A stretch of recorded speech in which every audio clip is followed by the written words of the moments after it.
ሀውሌ ታምኛለሽ? የ15 ዓመት ባሌን እናቱና እናቴ ተማክረው ለሌላ ሴት ዳሩት።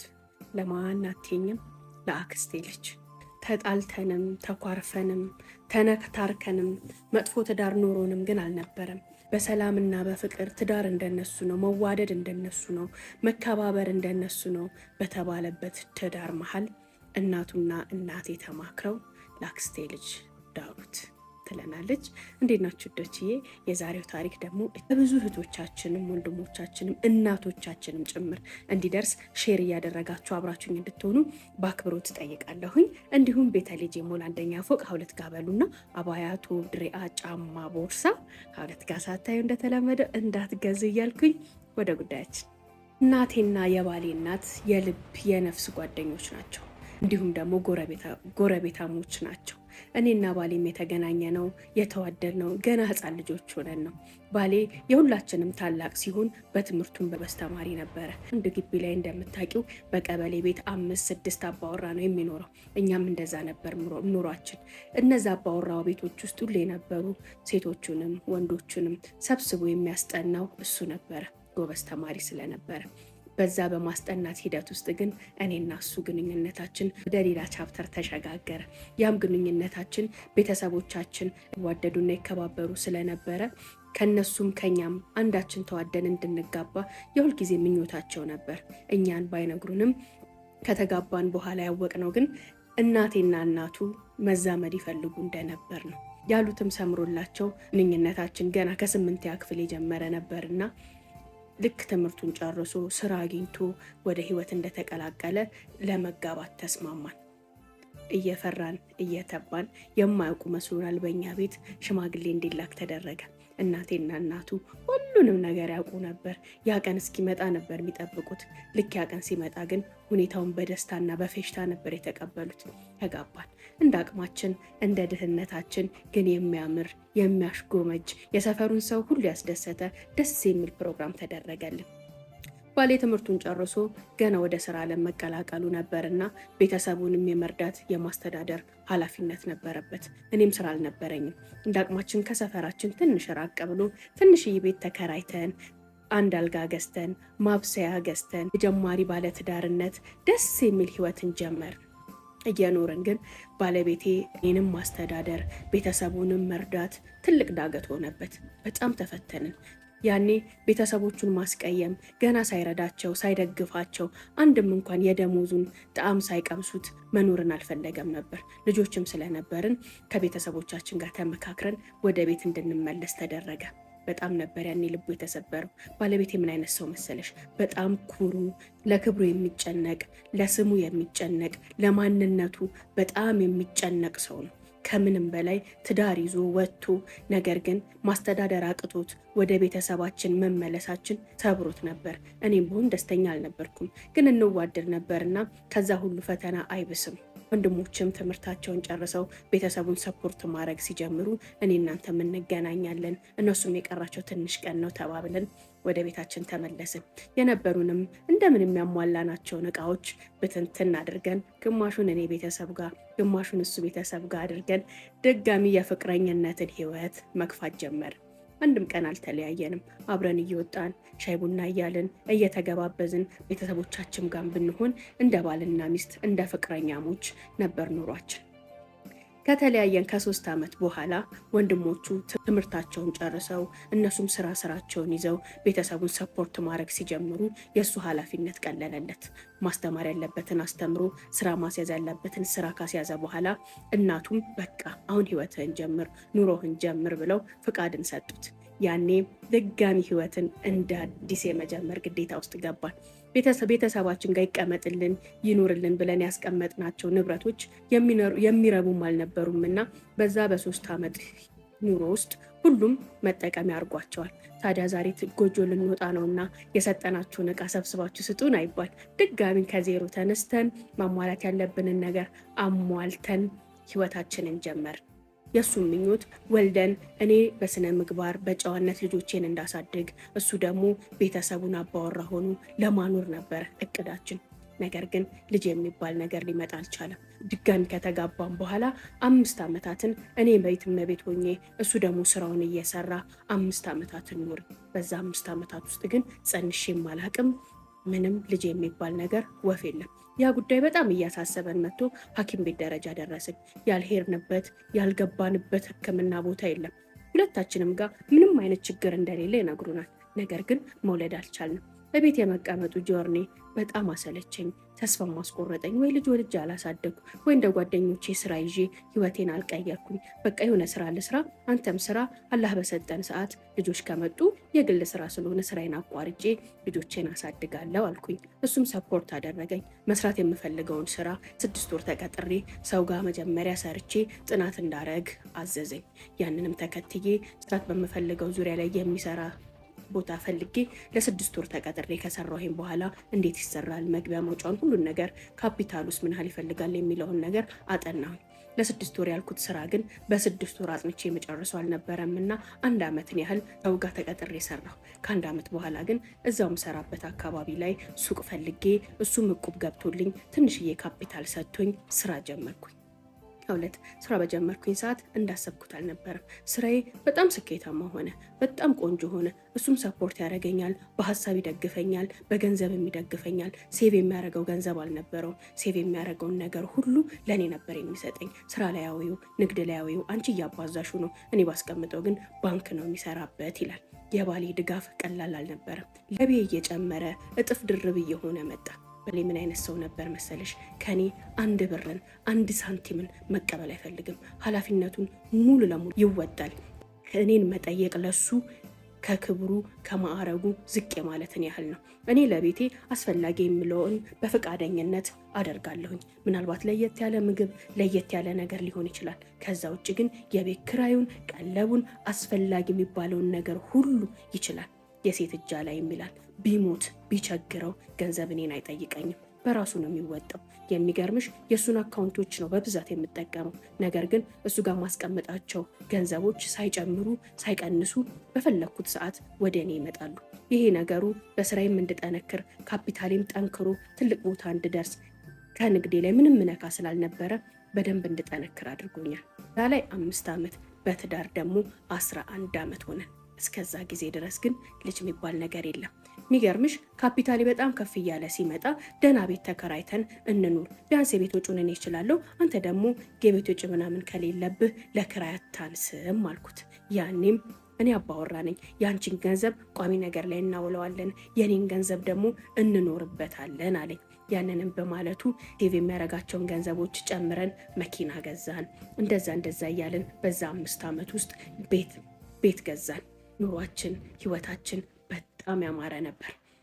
አንዳንዴ ሀብት ሲመጣ እንደ ጎርፍ ነው የሚባለው ልክ ነው። ሀብቱ መጣ። እሱም በስራው ላይ እድገትን አገኘ፣ ገቢው ጨመረ። እኔም ስራዬ ከጠበቅኩት በላይ ተስፋፋ፣ አሪፍ ሆነልኝ። ገቢን፣ ወጪን፣ እያንዳንዱን ነገር እንነጋገራለን። እኔና እሱ ጋር ድብቅ የሚባል ነገር የለም። ሁሉ ነገር ግልጽና ግልጽ ነው። 15ኛ ዓመታችንን ስናከብር ግን አብረን አንድ ሬስቶራንት ውስጥ ቁጭ ብለን እየበላን እየጠጣን አንድ ነገርን ተማከርን። እና አባቶቻችንን ለምን ሀጃ እናስደርግም፣ በዛውም ዱዓ ያደርጉልናል እዛ ሄደው ተባባልን። በዚህም ሀሳብ ሁለታችንም ደስተኞች ሆነን ለእናትና ለአባቶቻችን የሀጅ ፕሮሰስ ጀመርን። ሀጅ ማስደረግ ናቸው። ልጅ እንዲሰጠን ዱዓ አድርጉልን፣ ጸልዩልን፣ የእናንተ ዱዓ መቅቡል ነው፣ በዚህ ውዴታችሁ ላይ ልጅ ይስጣችሁ ብላችሁ ዱዓ አድርጉልን ብለን ሸኘናቸው። የሚገርምሽ አውለት የትኛውም ሰው የትኛውም ቦታ ላይ ሲያገኘን ሲያየን አይነት ጥላችሁ ከአይን ያውጣችሁ፣ ፍቅራችሁን ያጠንክርላችሁ እያለ ነበር ዱዓ የሚያደርግልን። እናቶቻችን ሳይቀሩ ሁሌም በፍቅራችሁ ላይ ንፋስ አይግባባችሁ፣ ይህን ፍቅራችሁን ደግሞ በልጅ ያስደስታችሁ እያሉ ነበር ዱዓ የሚያደርጉልን። ያም እንዲሆን በማለት የእናትና የአባቶቻችን ዱዓ ፈልገን ወደ ሀጅ ላክ ናቸው። ሀጅ አድርገው ሲመጡ ነበር አውለት መርዶዬን ያረዱኝ። ሀጅ አድርገው ከመጡ በኋላ ትልቅ ድግስ ተደረገ፣ ታረደ፣ እቤት ተሰበሰብን። ያኔም እናቴ አባቶቻችንም ሁሉም በተሰበሰቡበት የኔ እናት ፈጽሞ እሱም ነበረ ባላሰብኩት ሁኔታ አንድን ሀሳብ አመጣች። ልጄ ትዋደዳላችሁ፣ ትፋቀራላችሁ፣ ነገር ግን አንቺም ልጄ ነሽ፣ እሱም ልጄ ነው፣ ያለ ዘር እንድትቀሩ አልፈልግም፣ ፍቀጅለትና ሌላ ያግባ አለችኝ። በተቀመጥኩበት ውሃ ሆኜ ቀረው። በመጥረቢያ የተመታውን ያህል ነበር አናቴን።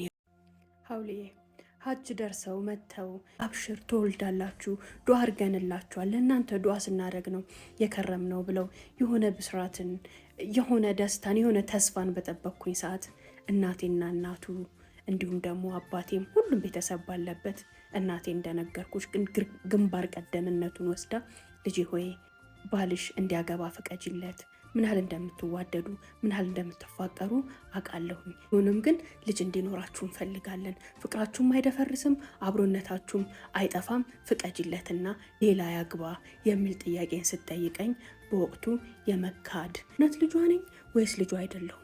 ምን እያለች ነው? እውነት እናቴ ናት ወይስ ምንድን ናት የሚል ስሜት ነበር እየተሰማኝ ያለው። ስሜቴ ሁሉ ተቀያየረ። ራስ ምታቱ ከፋብኝ። ምንም አላልኩም። ጸጥ ዝም እንዳልኩኝ እንደደነዘዝኩኝ ብድግ ብዬ ተነስቼ ወጣሁ። ባለቤት የተከተለኝ፣ እሱም ደንግጧል፣ ግራ ተጋብቷል። ተያይዘን ወደ ቤት ሄድን። እቤት እንደደረስን ማውራትም መሳቅም ማልቀስም ምንም ማድረግ አልቻልኩም። ደንዝዤ ነበር። ወደዚህ ወደዛም ጎማለላለሁ። እሱም ከኋላ ይሄዳል። ቁጭ በይ እባክሽ ተረጋጊ ይለኛል። ዝም አልኩት። መልስ ልሰጠውም አልቻልኩም። ዝም ብዬ እንቀዋለላለሁ። እውነት እናቴ ናት እንደዛ አለችኝ? ምን ለማለት ፈልገው ነው? ገብቶሃል ግን ያሉት ነገር? ተረድተሃቸዋል ያሉትን ነገር እለዋለሁ። አሉ እንጂ እኮ አላጋቡኝም። ምንድን ነው እንደዚህ የሚያደርግሽ? ማንም ሰው ሀሳቡን የመስጠት መብት አለው። እንደዛ ስላሉን ያገባለሁ እንዴ አለኝ። ለምንድን ነው የማታገባው? እስካሁን ግን እንዴት አላሰብኩትም? እንዴት እንደዚህ አይነት ቀን ይመጣብኛል ብዬ አልገመትኩም። ለምንድን ነው አንድ ቀን ባሌን የባለመውለዴ ምክንያት ጥሎ ሊሄድ ይችላል፣ ሌላ ሴት ሊያይ ይችላል ብዬ ለምንድን ነው ያልተዘጋጀሁት? ለምንድን ነው ያላሰብኩት እለዋለሁ። ኧረ ተረጋጊ፣ እኔ አገባለሁ ብዬሻለሁ፣ እኔ እፈልጋለሁ፣ ጥዬሽ እሄዳለሁ ብያለሁ። እነሱ እናቶች ናቸው፣ ትልልቅ ሰዎች ናቸው። ማንኛውንም ሀሳብ ቢያመጡ መብታቸው ነው። እኛም የመቀበልና ያለመቀበል መብት አለን አለኝ። ያረጋጋኝ ሞከረ። እሱ ማረጋጋት፣ የእሱ ታይ ማለትና ከጎኔ መቆም ደግሞ ሆድ አስባሰኝ። እስክፈነዳ ድረስ አለቀስኩኝ። ራስ ምታቱ ከፍተኛ ሆነብኝ። በስንት መከራ ባብሎኝ አስተኛኝ። ድብን ያለ እንቅልፍ ይዞኝ ሄደ። በዛ ሰዓት ሰራተኛዋን እያየሻት ብሎ ተነስቶ ቤተሰብ ጋር ሄደ። ምን እያላችሁ ነው? ምን እያደረጋችሁ ነው? ለምንድነው ትዳሪ ውስጥ መገቡት? ለምንድነው ህይወቴ ውስጥ መገቡት? ለምንድነው እንደዚህ የምታደርጉት ብሎ እናቱ ጋር ሄዶ ተጣልቶ ሌሊቱን መጣ። ከዛ በኋላ የኔና እሱ ነገር ሰላም ያጣ ሆነ። መንፈሴ ተረበሸ። ስራ መስራት አልቻልኩም። ስራ ቦታ መሄድ አልቻልኩም። ማሰብ አልቻልኩም። መብላት አልቻልኩም። መጠጣት አልቻልኩም። በቃ አንቀጠቀጥኩኝ። የዳሩትን ያገባብኝን ያህል ተሰማኝ። አንድ ሳምንት ሙሉ ከባድ ድብርት ውስጥና ብቸኝነት ውስጥ ሆኜ እቤት ከሆንኩኝ በኋላ ጁምዓ ቀን እናቴ እቤቴ ድረነጣች። ሳያት ግራ ገባኝ። እምባዬ መጣ። አቀፏት። ማሚ ምን ሆነሻል? እናቴ ምን ሆነሻል? አልወለድሽኝም እንዴ? ልጅሽ አይደለሁም እንዴ? እያልኩኝ አቅፊያት መንሰቅሰቅ ጀመርኩኝ። ከኔ በላይ እሷ ማልቀስ ጀመረች። ተቃቅፈን በጣም አለቀሰ። ወዶቼ እንዴት ናችሁ? ደህና ናችሁ? ታሪኮቹ ከተመቿችሁ ከወደዳችኋቸው ሼር እያረጋችሁ ላይክ እያረጋችሁ ፎሎ እያረጋችሁ አብራችሁኝ ቆዩ። ተረጋጊ ነይ ግቢ ያለችኝ ምንድን ነው እያልሽኝ ያለሽው? ምንድን ነው እያደረግሽ ያለሽው? እናቴ ለምን እኔ ላይ? እኔ ልጅሽ አይደለሁም እንዴ? ምን ማለት ፈልገሽ ነው? ምንድን ነው እያደረግሽ ያለሽው አልኳት። ተረጋጊ ትለኛለች። እሺ ንገሪኝ፣ ለምንድን ነው የምረጋጋው? ያደረግሽውን ያልሽውን ነገር ግን አውቀሻል? የእሱ እናት እንኳን እኮ አይደለም እንደዛ ያሉት፣ አንቺ እኮ ነሽ አልኳት። ይኸውልሽ ሀጅ ላይ ሆኜ ተመጋጋሚ የሆነ ተመሳሳይን ህልሞች አይቻለሁኝ። ይሄ ነገር ለአንቺ ኸይር ነው። ምን ያህል እንደሚያምሽ፣ ምን ያህል እንደሚሰማሽ፣ ምን ያህል እንደምትሰበሪ አውቃለሁ። ግን ልጃችን አንቺን የምትወጂውን ያህል እኛም እንወደዋለን። ምናልባት በአንድ ሰው ቁስል ማከም የአንቺን ፈረጃ ሊሆን ይችላል። አንቺ የአንዲትን እህትሽን ቁስል ስታክሚ የአንቺን ቁስል ደግሞ አላህ ያድንልሻል አለችኝ። ለምንድን ነው እንደዚህ የምትይኝ? የማንን ቁስል እንዳክም ነው የፈለግሽው? ጭራሽ ሚስትም አዘጋጅተሽለታል? ጭራሽ ሚስትም አኑረሽለታል አልኳት። አዎ አለችኝ። ማንን አስበሽ ነው አልኳት። የሚገርምሽ ሀውለትዬ እኔ ልክ ባገባው በአንደኛው ዓመት የእናቴ የእህቷ ልጅ የቲም ናት። አባቷ ገና ሳትወለድ ነበር የሞተው። እናቷ ደግሞ በ10ኛ ዓመቷ ላይ አክስቴ ማለት ነው ሞተችባት። ልጅቷን ብቸኛ ነበረች፣ የቲም ሆነች። ማንም ሰው ሊያሳድጋት የሚችል አልነበረም። በዛው ድህነት ውስጥም ሆና እናቴ እህቷን ቀብራ ልጇን ደግሞ ይዛ እኛ ቤት መጣች። ከእህቶቼና ከወንድሞቼ ጋር ልክ እንደ እህትና እንደ ወንድም ሆና ነበር እኛ ቤት ያደገችው። ትልቅ ስትሆን ግን አረብ ሀገር ካልሄድኩኝ ብላ እናቴን አስቸግራ ወደ አረብ ሀገር ሄደች። 4 ዓመታትን ቆይታ እኛ ቤት መታ አሁን ከእናቴ ጋር ነው የምትኖረው። እናም እንዲያገባት ያሰበችው እሷን ነበረ። እሷን ያክስትሽን ልጅ የቲም ናት፣ ብቸኛ ናት። እሺ ካለ እሷን እንዲያገባት ነው የምፈልገው። እሺ ማይል ከሆነ ግን የፈለገውን መርጦ ያግባ። የእሱ ማግባት ለአንቺ ኸይር ነው፣ እንዲያገባ ፍቀጅለት። የእናትሽን ምክር ስሚ። ጠልቼሽም አይደለም፣ በአንቺ ላይ መጥፎ ነገር ማስቤ አይደለም። እሷን ቢያገባ እንደ እህትሽ ናት፣ ጥሩ ስነ ምግባር አላት። ራሴ ነኝ ኮትኩቼ ያሳደግኳት። ከኛም አትወጣም፣ አትረብሽሽም፣ መጥፎ ጣውንት አትሆንብሽም። እሷም የትም ልጅ ናት፣ አረብ ሀገርም ተንከራታለች። ትዳር ይዛ ትዳሯ ላይ አርፋ እህት የላት፣ ወንድም የላት፣ እናት የላት፣ አባት የላት። ዘርን ተክታ ታልፋለች። ለእኔ እሷም እንደ ልጄ ናት፣ አንቺም እንደ ልጄ ነሽ። እሷን አልፈልግም የሚል ከሆነ ግን አናስገድደውም። ከእናቱ ጋርም ተማክረንበታል። የፈለጋትን ሴት ማምጣት ይችላል አለችኝ። ማመን አልቻልኩም። እናቴ ምን ሆነሻል አልኳት። ግዴለሽም ልጄ ስሚኝ፣ እሺ በይኝ። ለአንቺ ጥሩን ብቻ ነው የምመኘው። እኔ እናትሽ ነኝ።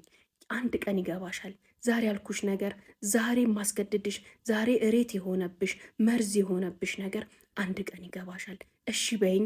እሱም እሺ አላለንም። እናቱ ጋር ሄዶ በጣም ተሳድቦ በጣም ተጨቃጭቆ ተጣልቶ ነው የመጣው። አንቺ ራስሽ አስገድደሽ እንዲያገባ ታደርጊዋለሽ አለች። ጭራሽ አልኳት። አዎ እንድመርቅሽ የምትፈልጊ ከሆነ ያጣሹን ነገር ካላህ ማግኘት የምትፈልጊ ከሆነ እንድታገባ ፈልጋለሁ። አግባ፣ ፈቅጄልሃለሁ። የምታገባውን እከሌን ነው ብለሽ አንቺው ራስሽ ድረሽ፣ አንቺው ራሱ ኩለሽ፣ አንቺው ትድሪዋለሽ። ያ ለአንቺ ኸይር ነው። እኔ ማቀውን አንቺ አታቂም ብላኝ ቁጭ አለች። ሀውለት ማሰብ አቃተኝ። ምን ማለት እንዳለብኝ አቃተኝ። እናቴ ለእኔ ሁሉ ነገሬ ናት። ስንት መስዋዕትነት ከፍላ ስንት ነገር ሆና እንዳሳደገችኝ አውቃለሁኝ። ፈጽሞ ለእኔ መጥፎ ነገር ልታስብብኝ አችልም። ምን የታያት ነገር ቢኖር ነው? ምን ያወቀችው ነገር ቢኖር ነው? ምን ያየችው ነገር ቢኖር ነው? እያለ ነፍሴ በአንድ በኩል ተጨነቀ፣ በአንድ በኩል ደግሞ ባሌን አሳልፎ መስጠት። ባሌን ብዙ ነገር የሆንኩለት፣ ብዙ ነገር የሆነልኝ፣ ከሱ ሳይመጣ ቀና ብሎ ሴትን የማያይ ቀና ብሎ ሰው ነው የማያስብ ያን ባሌን ለሌላ ሴት ሼር ማድረግ፣ ለዛውም ለእህቴ ማሉጠው ማልቀበለው ነገር ሆነ። አናቴ ሊፈነዳ ደረሰ። ነገር ግን እናቴ ያለ ምክንያት አንድም ትዕዛዝ እንደማታዝ ከእሷም ጋር መቆራረጤ መሆኑን ቃሏን ለማክበሬ ደግሞ የእሷ ያለኝን ንቀት ለሁሉም ሰው የማሳይበት ነገር መሆኑ ተሰማኝ። ሳስበውም አዎ ቢያንስ እኔ ባጣ እሱ ልጅን ያገኝ፣ ለምን ራስ ወዳድ ሆናለሁ? መውለድ አልቻልኩም፣ ቢያንስ ከሌላ ቦታ ልጅን ለምን አይሞክርም? ፍቅር ከሆነ ፍቅር ራስ ወዳድነት አይደለም አልኩኝና ወሰንኩኝ። ከዛም ከወር በኋላ ባሌን ቁጭ አድርጌ ፈቅጃለሁ አግባ አልኩት። በጣም ደነገጠ። አንቺ ስለፈቀድሽ ብቻ እኔ እኮ ዕቃ አይደለሁም ሄጄ ማገባው አለኝ። ተምሬን ነው ከኔ ጋር መኖር የምፈልግ ከሆነ እከሌትን ታገባታለህ አልኩት። ጭራሽ አለኝ። አዎ አንቺ ነሽ እንዴ የምታዥኝ አለኝ። እውነት እንነጋገር፣ አንተም ልጅ ትፈልጋለህ፣ ምስልህን ማየት ትፈልጋለህ። እኔ መውለድ አልችልም። ፍቅራችንን ውዴታችንን እናውቀዋለን እኔ እናንተ። ነገር ግን ፍቅር መስዋዕትነት ነው። እኔ ለአንተ መስዋዕት ልሆን ፈቅጃለሁኝ። ደስ ካለክ እህቴን እከሊትን አግባ፣ የእናቴም የእናትህ ምኞት ስለሆነ። አይ በራሴ መንገድ ፈላልጋለሁ ካልክም ፈላልግ። እኔ እንደውም ከማግባት በላይ ለማግባት የምትሄደው ፕሮሰስ ነው የሚያቆስለኝ። ስለዚህ ምንም አይነት ፕሮሰስ የሌለው ይቺው እህቴ ስለሆነች እሷን አግባ፣ ፈቅጄልሃለሁ አልኩት። ከባድ ጸብ ሆነ። ሀውሌ ጭራሽ እኔ ተቃዋሚ፣ ተማራሪ፣ አዛኝና አልቃሽ መሆኔን ትቼ እሱን አበረታች፣ እሱን ገፋፊና እሱን አሳማኝ ሆኜ ቁጭ አልኩኝ። ሌሊቶቼ ግን ሌሊት አልነበሩም፣ ምሽቶቼ ምሽት አልነበሩም። የእንባ የሲቃ የሐዘን የብቸኝነትና የመጠቃት ሌሊቶችን ነበር ማሳልፈው። የሚገርምሽ ነገር ልጅ በማጣቴ የዛን ያህል ፊል አድርጌው አላቅም ነበር። አንድ ቀን አላህ ይሰጠኛል ብዬ ቀለል አድርጌ ነበር የያዝኩት። ብዙም ተመስጬ ዱዓም አድርጌ አላቅም ነበረ። የእሱ ኬርለስነት፣ በእኔና እሱ ያለን ደስታ፣ ያለን ፍቅር፣ ያለን መግባባት ብቻ ባንወልድስ ምን ችግር አለው? የኔና እሱ ፍቅር ከልጅም ከምንም በላይ ነው ብዬ አስብ ስለነበረ ዱዓ አድርጌ አልቅሼ አላቅም። ነገር ግን ያ ያጣሁት ነገር ፍቅሬ ላይ ውዴታዬ ላይ መጣ። ከልቤ ፈንቅለው የሚወጡ የእንባ ዘለላዎች ያጥለቀልቁኝ ጀመር። ባሌ ተስማማ የአክስቴን ልጅ ለማግባት። እናቴም ሰርጉን ለመደገስ ጉድ ጉድ ማለት ጀመረች። የሚገርምሽ የሰርጉን ወጪ ራሱ እኔን እየጠየቀች ነበር የምትቀበለኝ። ለዚህ ነገር አምጪ፣ ስለዚህ ነገር አውጪ እያለች የመጨረሻ በነጋታው ሰርጉ ሊሆን ዛሬውኑ ስራ አግዥኝ ብላ ጠራችኝ።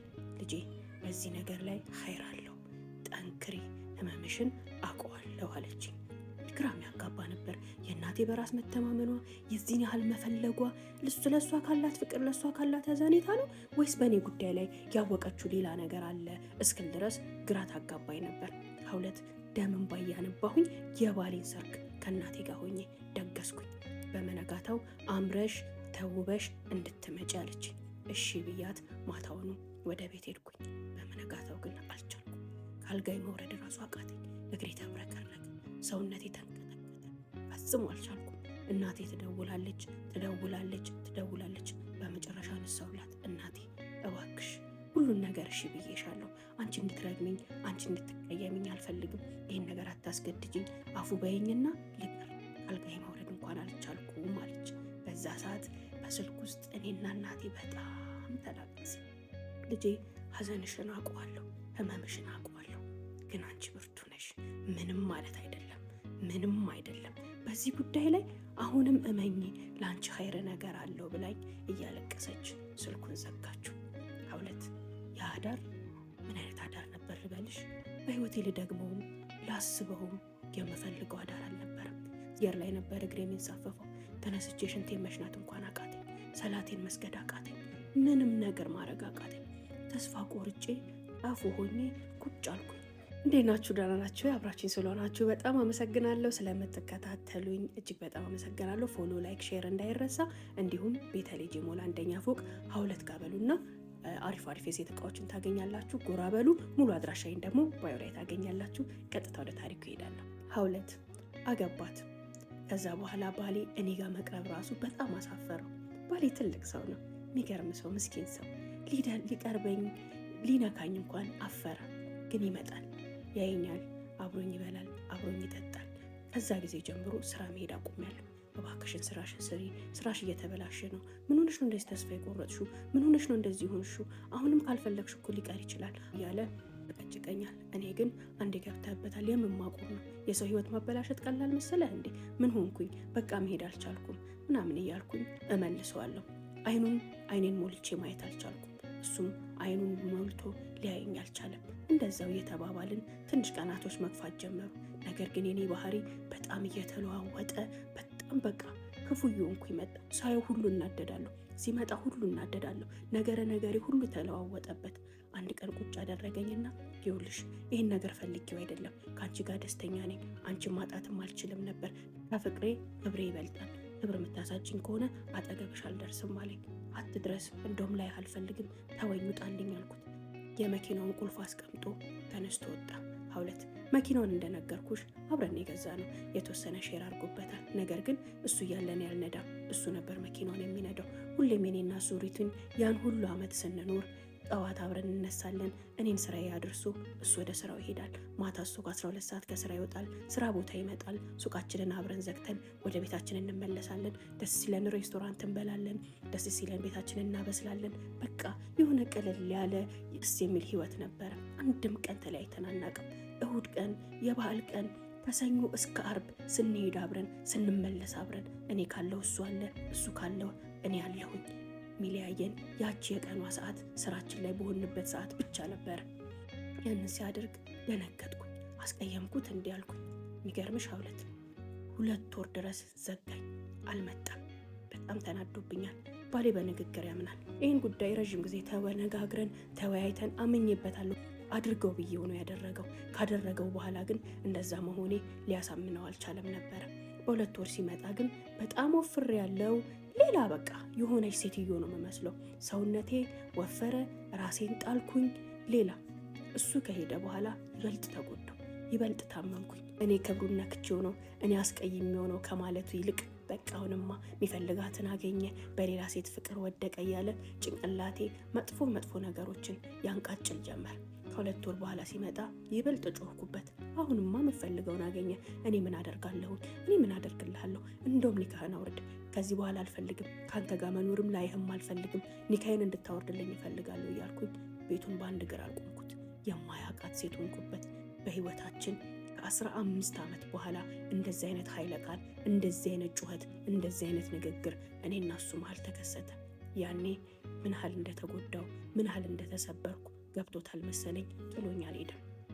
ለ15 ቀን ስራ አስፈቅዶ አብሮኝ ሆነ። ጭራሽ ምን ማለት ጀመረ?